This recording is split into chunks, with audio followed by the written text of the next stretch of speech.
शेळीपालन, मेंढीपालन यामध्ये केलेलं मार्गदर्शन,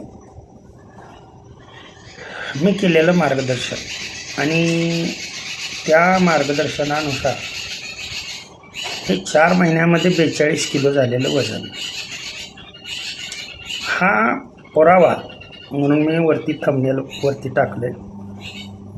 कमेंट्स करणाऱ्या व्यक्तीचं नाव आहे बशीर भाई मुजावर. काय तर वस्तुस्थिती, जर मी सांगितलेलं टेक्निक जर वापरलं तर पिल्लू हे 3 महिन्यामध्ये कमीत कमी 30 किलोचं होतं का नाही, त्याचं हे जिवंत उदाहरण आहे. उगा तुम्हाला काही गोष्टी म्हणजे नवीन शेळीपालक जे आहेत किंवा जुने जे हेकेदार ज्यांना अजिबातच काही माहीत नाही, अगदी पारंपरिक पद्धत, पण त्या पारंपरिक पद्धतीनं जर आता शेळीपालन करायचं म्हटलं तर एवढं वजन वाढू शकत नाही. आलं का लक्षात? पूर्वी माहीत आहे का, ज्वारी म्हणजे खात होतो, त्या ज्वारीला कमीत कमी 5 महिने लागत होते. त्याला आपण वंडी किंवा जोंधळा म्हणू. आता सायन्स इतकं पुढं गेलेलं आहे की तीच ज्वारी त्या ज्वारीचे गुण वापरून हायब्रिड ज्वारी 3 महिन्यामध्ये, लक्षात ठेवा, निघते. 3.5 महिन्यामध्ये निघते, 4 महिन्यामध्ये निघते. म्हणजे तेवढंच पीक तुम्ही कमी कालावधीमध्ये, जर ज्वारीचं उत्पादन कोणतंही असेल, आपल्या शेवग्याच्या शेंगाचं असेल किंवा डाळिंबाचं असेल, कोणतंही उत्पादन हे बहार केव्हा घ्यायचा आणि बहार घेतल्यानंतर काळजी कशी घ्यायची, तशी शेळीची गाभण कालावधीमध्ये त्याच्या व्हिडिओ मी अपलोड केलेला आहे. ते तुम्ही आता बघत नाही, त्याला मी काय करणार? उगाच काहीतरी चुकीच्या कमेंट्स करत जाऊ नका आणि आपण किती मूर्ख आहोत ते दाखवत जाऊ. ध्यानात आलं का तुमच्या? इथं माझ्याकडं सर्व जे काय आहे ते प्रूफ सह असतं आणि हे माझे स्वतःच्या अनुभवाचे बोल आहेत. मग तो अनुभव वारकरी संप्रदायामधला असेल किंवा शेळीपालनामध्ये असेल किंवा शिक्षणामधील असेल, हे सगळे मी अनुभवाचे बोल फक्त व्हिडिओच्या मार्फत मी देण्याचा प्रयत्न करत असतो. पण एक लोकांचा समज असा झाला आहे की अरे हा तर ऑफिसमध्ये बसलेला दिसतोय, हा शेळीपालन कधी करतोय? तर माझे चॅनलवरती दोन्ही भैसर भजन कीर्तन किंवा शेळीपालनाचे व्हिडिओ या दोन्हीवर आहेत. भैसर भजन कीर्तन किंवा हा स्पेशल चॅनल आहे भैसर शेळीपालन तडका, या दोन्हीपैकी एकावरती तुम्हाला आता हा व्हिडिओसुद्धा मी कुठल्या तरी एकावरती हा अपलोड करणार आहे. सांगायचं आहे मला हे की आपण जेव्हा एखाद्याकडून ज्ञान घेतो किंवा कमेंट्स करतो त्यावेळेला आपणाला त्या गोष्टीबद्दल किती ज्ञान आहे याचा विचार करावा आणि समोरच्या व्यक्तीचा अधिकार काय हे पाहावं तुम्ही अगोदर.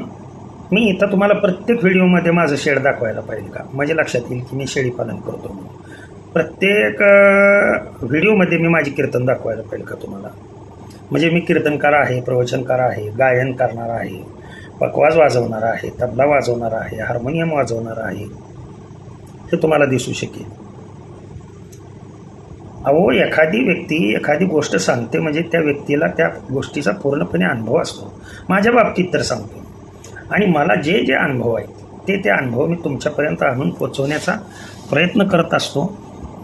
आता उद्या जो पुढचे जे मी व्हिडिओ टाकणार आहे, आता क्रमाने व्हिडिओ असतील, दोन्हीपैकी कोणत्याही चॅनलवरती असतील, हे शेळीपालनामध्ये किंवा मेंढीपालनामध्ये 3 महिन्यामध्ये जलद वाढ कशी करायची, त्यासाठी किंवा कोणत्या रोगासाठी काय करायचं, हे रोग केव्हा होतात, ह्याच्याबद्दल मी माहिती सांगणार आहे. तर ते तुम्ही व्यवस्थित. आणि मी सर्व पाठीमागं हे फळ्यावरती शिकवून अगदी हायब्रिडायझेशन कसं करायचं, ब्रीडिंग कसं करायचं, ब्रीडिंगला बोकड कोणता वापरायचा हे सुद्धा मी सांगितलं. तरी बी लोक विचारतात की सर ब्रीडिंगला कोणता बोकड वापरू. ब्रीडिंगसाठी माझ्याकडचा बोकड कोणता आहे तो बघा. त्याच्यामध्ये बोअर कॅरेक्टर असणं आवश्यक आहे, शिरोई कॅरेक्टर असणं आवश्यक आहे, धमास्कस कॅरेक्टर असणं आवश्यक आहे. लक्षात ठेवा. उगं तुम्ही एकाच प्रकारचं ब्रेड वापरताय आणि त्याच्यापासून तुम्ही पिल्लं, म्हणजे तुम्ही जीन हा तोच ठेवून त्यांच्यामध्ये जर जातीमध्ये बदल जर तुम्ही करून जर क्रॉस घेत गेला तर जन्माला येणारी पिल्लं किती चांगली आणि सदृढ जन्माला येतात ते बघा. उगा शेळ्या बी उस्मानाबादीच आहेत आणि त्याला बोकड बी उस्मानाबादीच वापरतो. अरे हा उस्मानाबादी बोकड तू आपल्या शिरोई शेळ्यांना वापरून बघ कसा खट्ट माल तयार होतोय तो. म्हणजे किंवा त्यांना बोरचा बोकड वापरून बघा तुम्ही, माल बघा कसा तयार होतो. किंवा कोट्टाचा वापरा, करोली कोट्टाचा वापरा. बोकड हा शेळीपालनाचा राजा असतो आणि तो राजा कसा पाहिजेला आहे, इतका चंचल पाहिजे. खरं शेळीपालनामध्ये किंवा मेंढीपालनामध्ये शेळी मेंढी माझ्यावर आणायची आवश्यकताच नसते. परंतु तुमच्याकडले बोकडच जर ॲक्टिव्ह नसतील तर निश्चितच तुमची शेळी मेंढी, बकरा आणि बोकड हा मुख्य राजा आहे आणि तो ॲक्टिव्ह असणं फार महत्त्वाचं आहे. लक्षात ठेवा. ह्याच्याबद्दल बी व्हिडिओ मी पुढं करणार आहे. बोकडपालन, बकरीपालन ह्याच्याबद्दलही व्हिडिओ टाकणार आहे.